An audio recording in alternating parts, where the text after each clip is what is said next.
camera recording.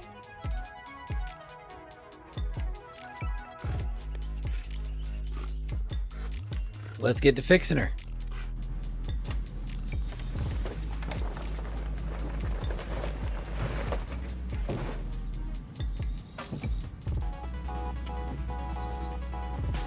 Okay, so the first thing we want to do is do a quick visual inspection just to kind of get an idea of what our issues are. Number one, we definitely need a new mirror. That's no ifs, ands, or buts there. Reattach the pieces that go around the steering. This definitely needs to be reattached. In fact, it's probably going to need to be welded. These are going to have to be gone through. We need a different gas tank because the one that I have for it is not exactly bueno. Of course, also reinstall the trunk liner. I don't know if these lights work, but we'll have to find a battery to test that.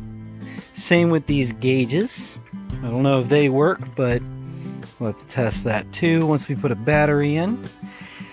These tires look pretty good. This one's holding decent pressure. This one seems to be holding pressure, and it's still got the blue paint on it, so that's a good thing. Muffler is very rusted on the outside, at least here. This tire, it looks like, is pretty flat, but I think I see why. Our valve stem is busted. No problem, we'll just have to go pick one of those.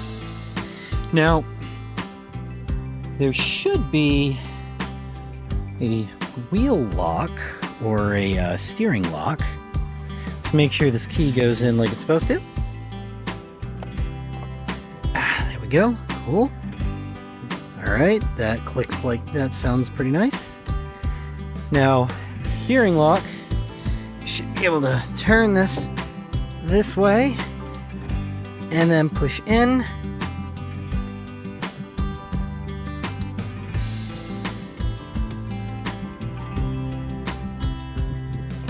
Pull it away a little bit. There we go. Alright, now I should either not be able to turn this fully or not be able to move it at all. Oh. Okay. So, probably a new one of those is in order too. That is stiff as a board. Okay. And I don't see any kind of a quick release for the brakes or anything. So, another thing we'll probably have to figure out. But, just for storage, let's put the key in the ignition. Let's go ahead and get that valve stem replaced. So, let's go pick a valve stem. Now, there are plenty of ways that you could be able to get your hands on a valve stem. You can go to the store, you can order them online. For me personally, go. I like to pick mine straight from the source, which is why I grow my own. So let's go ahead and install this. We're going to take the gloves off for this one. Now the first thing we want to do is try to remove this old one. Now there are tools that you can be able to purchase for this purpose. They cost between 25 and 30 bucks. To buy, because there's a couple of ways that you can be able to do this. Number one, honestly the easiest but also most expensive way is to buy a bead breaker and at least take part of this off. Way number two is there's a tool that you can purchase for between 25 and like 35, 40 bucks that comes with a little hook that you could actually slip right in there and yank it out. Or we should be able to do it with just a pair of pliers, provided that I can actually get a good enough grip given the angle and how small this tire is.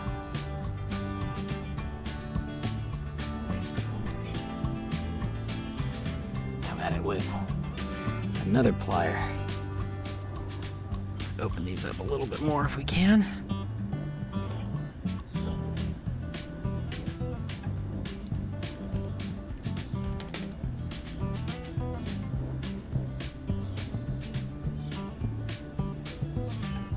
Because internally, these things act, ah shit. Because internally, these things look like this. How they kind of bow outwards. So what you're trying to do, before I break my watch, let me get this off. What you're trying to do is get past the bulbous portion so that you're able to pull it out. That's actually how it creates the suction or the vacuum that is created in the tire.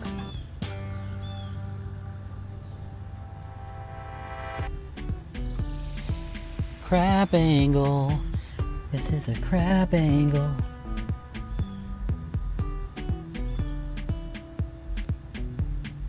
Truthfully, if you get the bottom portion of this stuck in there, that's really not that bad.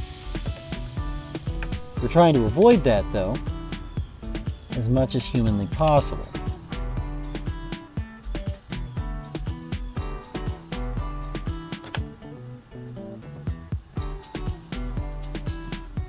Of course, I'm also trying my darndest to not break the bead, but if I end up breaking it, that's fine. Because then I can show you guys the improper way, but still works, ow, way of putting a bead back on the tire. What? Shove it in. There we go. So we just shoved it into the tire. It's fine though. A rock will do more damage than that will. So now we're going to take our new one. God, I hope that fits. Guess we're going to find out. Hopefully I picked a good one.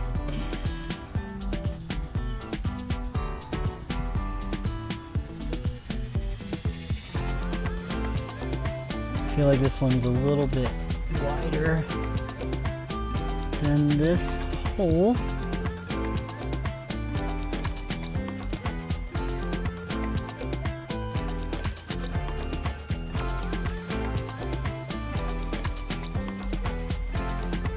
And you just want to get a little bit of it in. I'm going to try to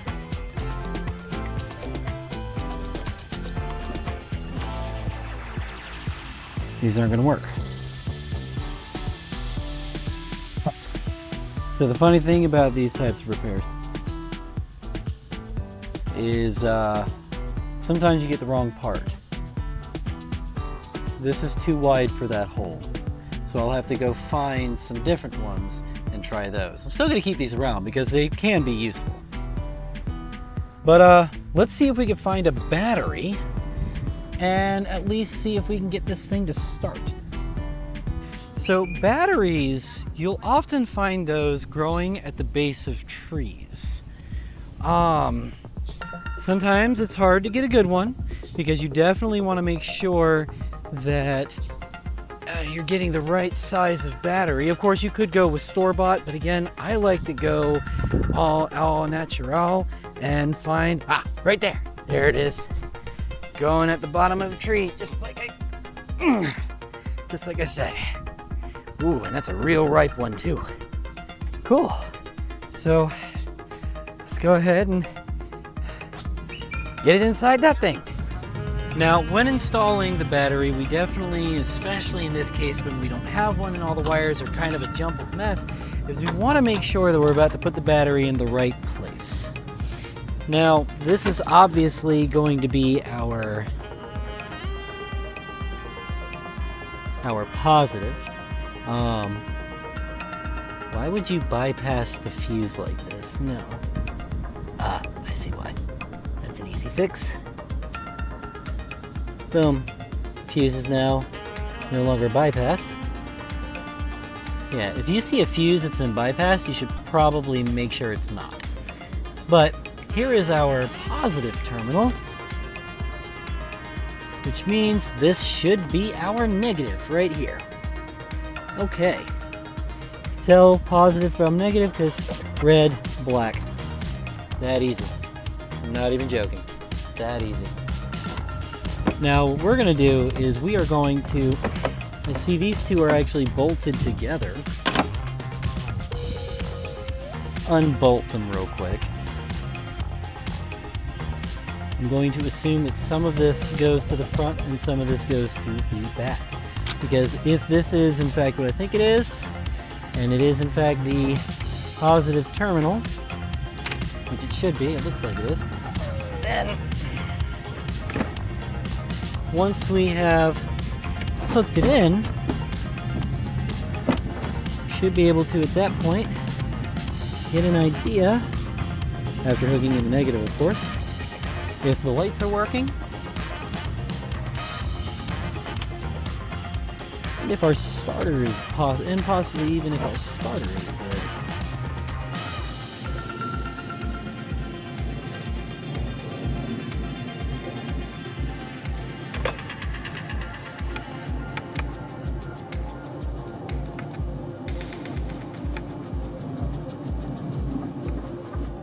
It'll also tell us a myriad of other things as well that are very good to know. It'll tell us if our starter is working, it'll tell us if our lights are working, possibly. Now there are plenty of other issues that could occur, plenty of other problems that could exist that we don't know of yet, but given time we will find them and we will fix them. Oh shit, okay. Well, it's definitely live.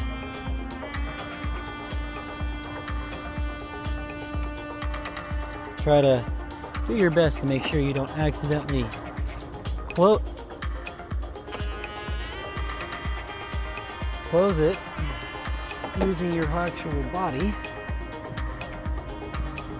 or any of your tools. Try not to touch any metal. Honestly, I should be wearing gloves for this.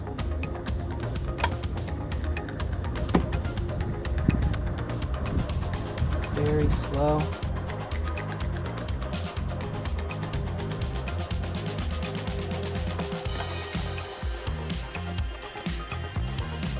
Right. Our battery is now in. Let's see if we get any life. Oh, we are rolling.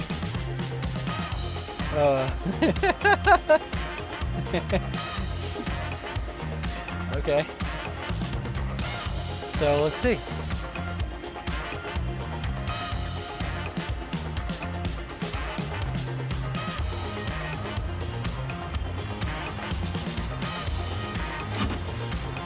Ooh, we got a noise from the starter.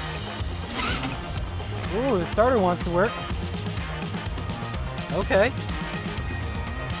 I would assume that none of these are going to work because they're either not plugged in or they are bad or what have you. I mean, obviously if the engine's not started.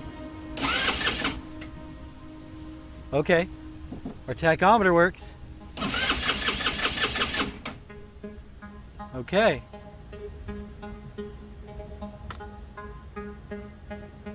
Okay, so the indicator here works for whether or not it's supposed to be trying to turn signal. I can see in the reflection of my car, this one works. Let's see if it's working in the back.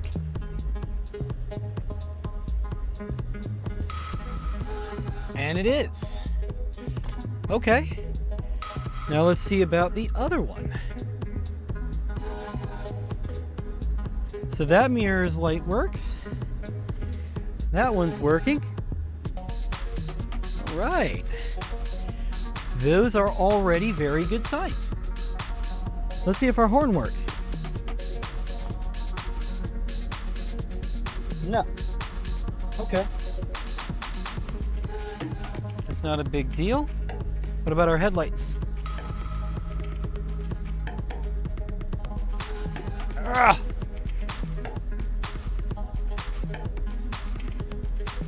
Well, I'm going to assume Not at the moment, because I can't even get them to turn off. But our turn signals work, which is a good thing.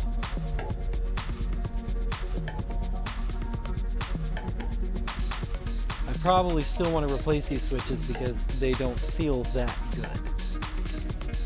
I have no idea what these are for. They feel like buttons, but who knows? Okay.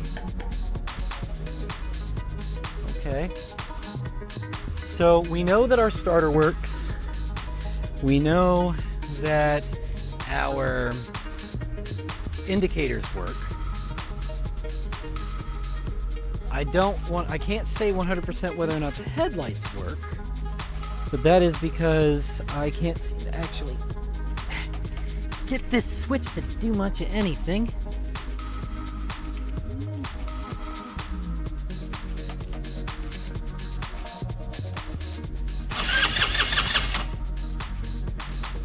Don't really know what this button does, if it's even hooked into anything. But in theory, if we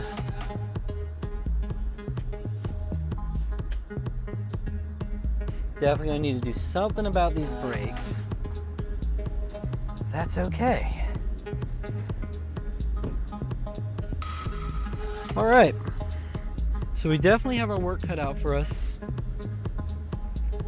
I think next time we're gonna actually start tearing into her and seeing what we can do. So, stay tuned. Like, share, and subscribe, and sign up to the Patreon if you would like to see more of this thing's progress. But I'm so frustrated.